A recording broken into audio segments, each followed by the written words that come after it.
The live TV, सच सबसे आगे। नमस्कार, द लाइव टीवी आप देख रहे हैं। आपके साथ मैं हूं आदित्य कुमार। प्रधानमंत्री नरेंद्र मोदी अमेरिका आ रहे हैं और इस बीच अमेरिका में जिस तरीके की हलचल हो रही है वो देखते बन रही है।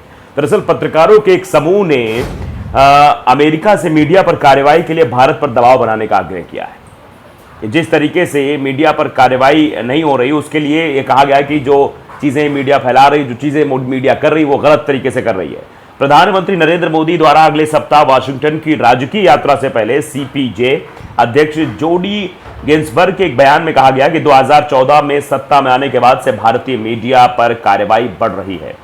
सरकार और भाजपा पार्टी के आलोचक पत्रकार गिन्सबर्ग ने कहा कि अपने काम के बदले उनको जेल में बंद किया गया, परेशान किया गया और निगरानी की गई। ये सीधे तौर पर अमेरिका से कहा जा रहा है कि अमेरिका से मीडिया पर कार्रवाई के लिए भारत पर दबाव बनाने का आग्रह किया है कि जो भारत लगातार मीडिया पर कार्रवाई कर रहा है, जो मीडिया संस्थान उनके खिलाफ बयानबाजी करते हैं, जो लोग बोलते हैं उनके खिलाफ कार्रवाई करने की बात कही जाती है। ये इसी चीज को बाकायदे कहा गया है। रॉयटर्स ने भी अपने वेबसाइट पर इस खबर को तरजीह दी है। लिखा है कि head of Modi visit journalist groups urge US to press India on media crackdown. The committee to protect journalists on Wednesday called on the US government to urge India to end a media crackdown and releases 6 detained journalists। यानी जो 6 पत्रकारों को भारत में गिरफ्तार किया गया, हिरासत में लिया गया, उनको रिलीज किया जाए, बात कही गई।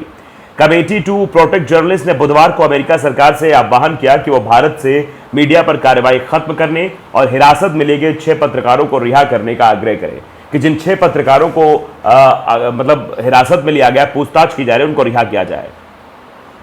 आगे देखिए लिखा आता है कि statement of from CPJ president Jodie Ginsburg ahead of a state visit to Washington next week by Indian prime minister Narendra Modi said that there had been an increasing crackdown of India media since he came to power in 2014 यानी 2014 से एक बयान में कहा गया कि भारतीय प्रधानमंत्री नरेंद्र मोदी द्वारा अगले सप्ताह वाशिंगटन की राजकीय यात्रा से पहले सीपीजे अध्यक्ष जोडी गिन्सबर्ग ने एक बयान में कहा है कि 2014 में सत्ता में आने के बाद से भारतीय मीडिया पर कार्रवाई बढ़ गई, यानी भारतीय मीडिया पर कार्रवाई की जा रही है। यह बात सीधे तौर पर कही गई है। जो जर्नलिस्ट हैं, वहां के पत्रकार हैं, critical of the government and the BJP party have been jailed, harassed and surveilled in relation for their work, Ginsberg said। यानी गिन्सबर्ग ने कहा कि सरकार और भाजपा पार्टी की आलोचना करने वाले पत्रकारों को उनके काम के प्रतिशोध में जेल में डाल दिया गया, परेशान किया गया और उन पर निगरानी रखी गई। इसी तौर पर कहा है कि journalists critical of the government and the BJP party have been jailed, harassed and surveilled in relation of their work. India is the world's largest democracy, यानी भारत एक बहुत बड़ी लोकतांत्रिक व्यवस्था है भारत में, and it needs to live up that by ensuring a free and independent media। Bharat को जरूरत है, इट्स नीड, यानी भारत को जरूरत है एक इंडिपेंडेंट मीडिया की, जहां पर स्वतंत्रता के साथ पत्रकारिता हो पाए। यही बात कही गई कि भारत दुनिया का सबसे बड़ा लोकतंत्र है और इसे स्वतंत्र मीडिया सुनिश्चित करके उस पर खरा उतरने की जरूरत है। यह बात कहां कही जा रही, वो पत्रकार कह रहे हैं, वो दबाव बना रहे हैं। पत्रकारों का एक समूह अमेरिका के जो बाइडेन से कह रहा है कि बाइडेन साहब आप देखिए, प्रधानमंत्री जी से दबाव बनाइए इस पर कि भारत एक लोकतांत्रिक देश है, वहां पर फ्री मीडिया होनी चाहिए, वहां पर स्वतंत्र पत्रकार होने चाहिए, पत्रकारिता स्वतंत्र तरीके से होनी चाहिए। And we accept the United State to make this a core element of discussion. यानी इस जो ये मैंने बात कही है, पत्रकारों की टीम ने जो बात की कि इसको मेन मुद्दा रखा जाएगा। हम उम्मीद करते हैं कि संयुक्त राज्य अमेरिका इसे चर्चा का एक मुख्य तत्व जरूर बनाएगा, मतलब मुख्य मुद्दा ये जरूर होगा जो चर्चा होगी वहां पर। आगे क्या कुछ कहा गया ये जरा आप समझ लीजिए। The group said Washington should urge India to release 6 journalist, Asif Sultan, Gautam Navlakha, Sajid Gul, ये जो नाम है ये हम आपको बता रहे हैं, इन लोगों को रिहा करने की बात भी समूह ने कही है। 6 पत्रकारों को, आसिफ सुल्तान, गौतम नवलखा, सज्जाद गुल, फहद शाह, रुपेश सिंह और इरफान महराज को रिहा करने का भी आग्रह किया है। इन पत्रकारों को रिहा किया जाए। who it said were detained, मतलब ये कहा गया कि इनको डिटेन किया गया in relation for their work under Dracon Security Law। यानी इन लोगों को जो गिरफ्तार किया गया है वो कठोर सुरक्षा कानूनों के तहत काम करने के प्रतिशोध में हिरासत में लिया गया है। ये कठोर दंड इनको दिया जाना चाहिए। In highlighted harassment of domestic and foreign media including through raids and रिलेशनरी income tax investigation launch into critical news outlets.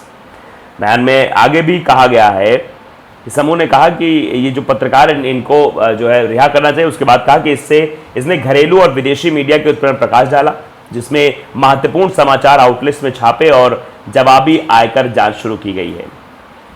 आगे लिखा जाता है, the statement noted A red bye tax authorities in February on the BBC office in Delhi and Mumbai. मतलब statement में यह भी note किया गया कि जो BBC के ऑफिस में दिल्ली और मुंबई में जो छापेमारी हुई इनकम टैक्स की, उसके रेड के बारे में भी लिखा गया है। After the government censored a documentary on Modi by the broadcaster, यानी जो एक डॉक्यूमेंट्री आई थी जिसके बारे में आपने सुना हो कि मोदी जी के बारे में वो डॉक्यूमेंट्री थी, गुजरात के कुछ पहलुओं को उसमें दर्शाने की कोशिश की गई थी, उन सब चीज़ों को लेकर ये आई है और इस पर जो है मतलब BBC पर कार्रवाई की गई। ये लिखा गया, बयान में कहा गया कि सरकार द्वारा ब्रॉडकास्टर द्वारा मोदी पर एक वृत्त चित्र को सेंसर किए जाने के बाद फरवरी में दिल्ली और मुंबई में BBC कार्यालयों पर अधिकारियों द्वारा छापा मारा गया था। In recent year the CPJ said, मतलब अभी हाल फिलहाल में CPJ said, foreign correspondent had reported increasing visa uncertainties restricted access to several areas including India administrated Jammu and Kashmir and threat of deportation in relation for critical reporting। यानी CPJ ने कश्मीर में media की कार्रवाई का भी हवाला दिया। बयान में कहा कि किस तरीके से वहाँ पर CPJ ने कहा कि हाल के वर्षों में विदेशी संवाददाताओं ने बढ़ते वीज़ा अनिश्चितताओं, भारतीय प्रशासित जम्मू और कश्मीर सहित कई क्षेत्रों तक सीमित पहुँच और महत्वपूर्ण रिपोर्टिंग के प्रतिशोध में निर्वासन के खतरों की सूचना दी थी। The CPJ also cited a media crackdown in Kashmir including the issue of preventive detention, terrorism and criminal cases, travel bans and raids।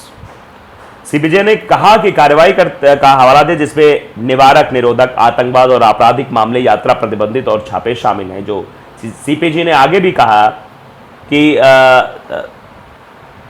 CPJ said at least 62 journalists have been killed in India in connection with their work since 1992 and India ranked 11th of CPJ's 2022 impunity index with unsolved cases of at least 20 journalists killed in the decade to August last year। Decade मतलब decade किया गया है, क्योंकि बताया गया कि CPJ ने कहा कि 1992 के बाद भारत में कम से कम 62 पत्रकारों को उनके काम के सिलसिले में मार दिया गया। मतलब वो अपना काम कर रहे थे, उन्हें जान से मार दिया गया है।